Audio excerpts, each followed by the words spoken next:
खुदा और उसके पैगंबर की खातिर। खुदा और उसके पैगंबर की खातिर।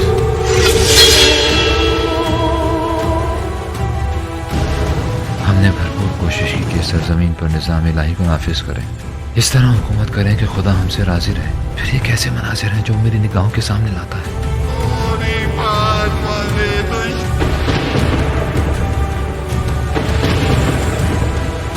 जादूगर को किसने यहाँ बुलाया?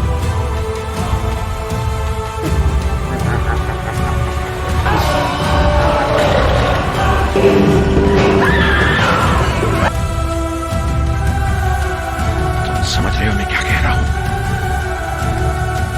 ईरान के वक्त के मुताबिक 10 बजे, पाकिस्तान के वक्त के मुताबिक 10:30 बजे और हिंदुस्तान के वक्त के मुताबिक रात 11 बजे। देखते रहिए सहर उर्दू टीवी।